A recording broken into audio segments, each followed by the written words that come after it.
First of all, thank you for being here and taking the time as a comic. It's a huge deal.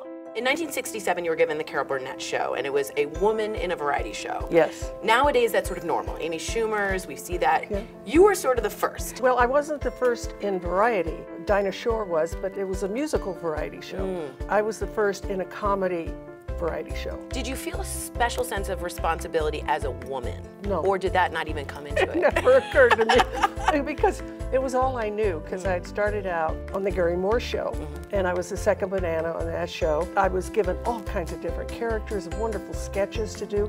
The junior writer on the Gary Moore show was Neil Simon. Are you serious? Yeah, we called him Doc Simon. So when I had this wonderful caveat in a contract with CBS, I said, no, I want to do an hour variety show. And they had to put it on for 30 shows. They wanted me to do a sitcom, and I said, I don't want to do the same person week after week. I want to put on wigs and black out my teeth and do pratfalls and have music and guest stars. How do you feel about blue comedy, edgy comedy? Blue and edgy is okay if it's clever. When it's gratuitous, I go, I'm bored. I tune out because I'm sick of having people, talk about their bodily parts. I don't need to hear that unless it really makes sense. Speaking about Samantha Bee apologized recently, I want to know how you feel about comics apologizing. If they crossed a line and if it's, hurting people, and it's hurting them, I think an apology is in order. You have a new Netflix show that I'm so excited, A Little Help with Carol Burnett. How do you stay relevant? You're still doing this show live with no safety net, no plans. How are you staying relevant? By doing this kind of show, and coming out and doing Q&A, and not having any plants in the audience so that it keeps the old gray matter ticking. So you have to be focused. You have to be in the now. I can't be up on stage thinking about what I did yesterday or what I'm going to do tomorrow. I read that you do the New York Times crossword puzzle every day. Me too.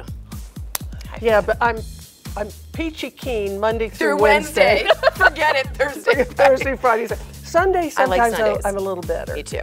But that's Saturday. I don't even know what you're asking. Forget it. Move on, Will Shortz. We don't know what you're doing. In 1981, you won a very high-profile case against a publication, and I want to know how you think it was sort of a watershed moment for you, and tabloid journalism. So in this age of fake news, do you think it's easier to fight for the truth in media or harder? I think it's harder. Yeah. Because there's so many lies and they keep telling them over and over and over that pretty soon people start to believe them. So I think it's a lot harder. Now, and I don't know if this is true, so correct me if I'm wrong, you were handed an anonymous $50 for UCLA. Yeah. And then sort of a stranger at some moment handed you $1,000 or such for New York. Yeah. These moments of luck have followed you. Yes. Does that shape you in how you look at life? I mean, luck has been a big deal for you. Well, whatever happens, happens. And I'm very good about taking disappointment, because a lot of times I've been disappointed. It has been the best thing that has happened to me, because as a cliche, one door closes, the other one opens. I do feel fortunate, definitely. And some kind of weird things have happened in my life. I don't know if it was planned or if whatever happened, but I'm grateful for it. That's all I can say. That's amazing. That's incredible. You've given laughter to a lot of people in hard times. What do you do when you have a disappointment? Is there a routine you do, or you just say you I just know this will pass.